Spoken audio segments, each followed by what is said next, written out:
Here is why Aemond claimed Vhagar, even if it meant war. Welcome to the channel. Subscribe if you love House of the Dragon, Game of Thrones, and deep dives into Westerosi lore. Let's begin. The Dance of the Dragons was a brutal civil war that tore the Targaryen dynasty apart, plunging Westeros into fire and blood. But one of the pivotal moments that set this devastating conflict in motion wasn't a battle or a coronation. It was a boy's decision to climb atop the largest and oldest living dragon in the world. Prince Aemond Targaryen's claiming of Vhagar changed everything. But why'd he do it? Why risk everything, knowing it could lead to war with Princess Rhaenyra and her children? Was it a desire for power, a deep-seated need for respect, or a calculated move in a deadly game of succession? This is the story of why Aemond Targaryen claimed Vhagar, even if it meant setting the realm ablaze. To understand the weight of Aemond's decision, we first have to understand who, or what, Vhagar was. Vhagar was no ordinary dragon. She was one of the three great beasts that conquered Westeros alongside Aegon the Conqueror. She had laid waste to armies, burned castles to ash, and lived through nearly a century of war, fire, and dominance. Her former riders, Visenya Targaryen, and more recently, Lena Velaryon, were warriors of great renown. When Lena died in Pentos, Vhagar was left riderless. And for the Targaryens, a riderless dragon of her magnitude was not just a prize, it was a weapon, a symbol of legitimacy, might, and control. In a realm torn between supporters of King Viserys' daughter Rhaenyra and his son Aegon II, any dragon, especially one like Vhagar, could tip the scales. So, Vhagar wasn't just a dragon. She was a throne in the sky, and whoever claimed her claimed power. Prince Aemond grew up in the shadow of dragons, but without one of his own.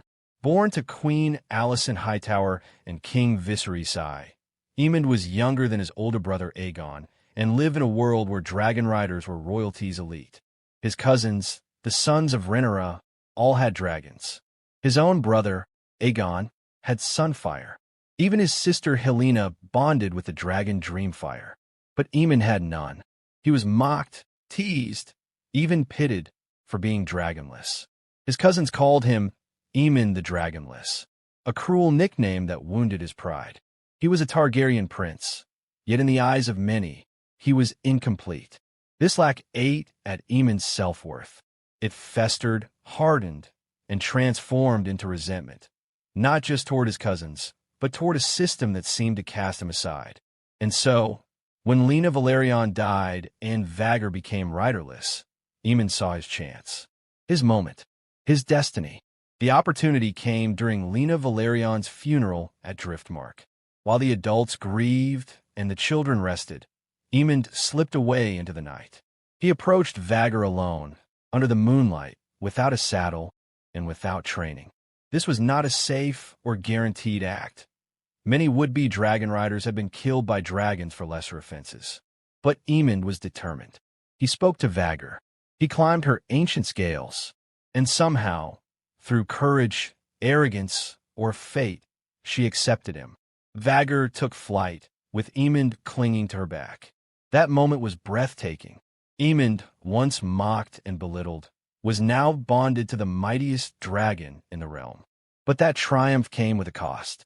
Upon returning, he was confronted by his cousins, Jace, Luke, Baela, and Rhaena, furious that he had stolen what they believed should have belonged to Rhaena, Lena's daughter.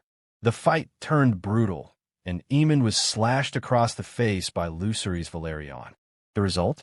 Aemond lost an eye, but in the face of his injury, his words were defiant. I may have lost an eye, but I gained a dragon. In that moment, the lines of war were drawn. Aemond's decision didn't happen in a vacuum. It was shaped by the influence of his mother, Queen Alicent Hightower, and the toxic atmosphere of the Red Keep. From a moment Viserys declared Rhaenyra his heir, Alicent and her supporters, the Greens, worked to position her children, especially Aegon, as the true successors. Over the years, this rift deepened into hatred, resentment, and competition between the children of Alicent and Rhaenyra. Alicent instilled in Aemond the belief that his family had been wronged, that Rhaenyra's claim was built on lies.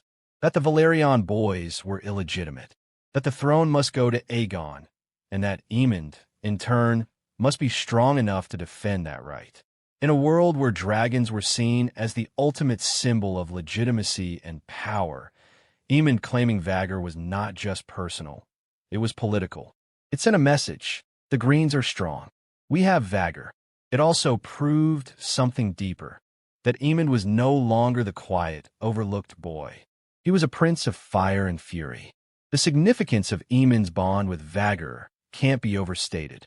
By claiming her, the Greens now had the largest, oldest, and most fearsome dragon under their control. In sheer size and combat experience, Vhagar was unmatched, even by Rhaenyra's Syrax or Daemon's Caraxes. Strategically, it shifted the balance of power, and emotionally, it hardened both sides. Rhaenyra's supporters saw Aemond's act as a theft, a provocation. They viewed him as a thief who stole from the grieving daughters of Lena. And the fact that he maimed Lucerys in the process, that only fueled the fire. Alicent demanded justice for Aemond's eye. Rhaenyra demanded justice for her son's injury. And King Viserys, in trying to maintain peace, failed to satisfy either side. That night, the war didn't start with swords or fire, but it began in the hearts of the people involved. Beyond politics, Aemond's decision speaks to a deeper human truth: the need for identity, recognition, and legacy.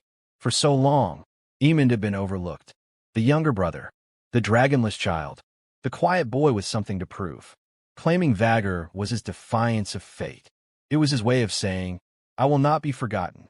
In many ways, Aemond's story mirrors the tragic flaws of so many Targaryens: pride, ambition, and a dangerous belief in destiny. He wasn't seeking war, at least not consciously, but he was seeking meaning. In the brutal world of Westeros, the dragon was his salvation, even if it meant bloodshed. The consequences of Aemond's choice would echo far beyond Driftmark. Over time, his bond with Vhagar would become one of the greatest weapons of the Dance of the Dragons. And eventually, it would be Vhagar and Aemond who hunted Lucerys Valerion through the stormy skies over Storm's End, leading to the first true blood spilled in the war. In that fateful aerial duel, Aemond may not have intended to kill Luke, but Vhagar did. And from that moment on, there was no turning back. Rhaenyra's wrath was unleashed. War had begun, and it all traced back to that night. That choice, that dragon. Aemond's story is not one of black and white. It's a tragedy of fire and identity. To some, he was a villain, a kinslayer, a dragon rider who lit the spark that burned the realm. To others, he was a warrior, a loyal son who rose above ridicule to become a symbol of strength. He may have thought he was claiming power. If you enjoyed this deep dive into the tragic path of Aemond and Vhagar, be sure to like, subscribe, and comment your thoughts below. Who do you think was most responsible for the Dance of the Dragons? And what would you have done in Aemond's place? Until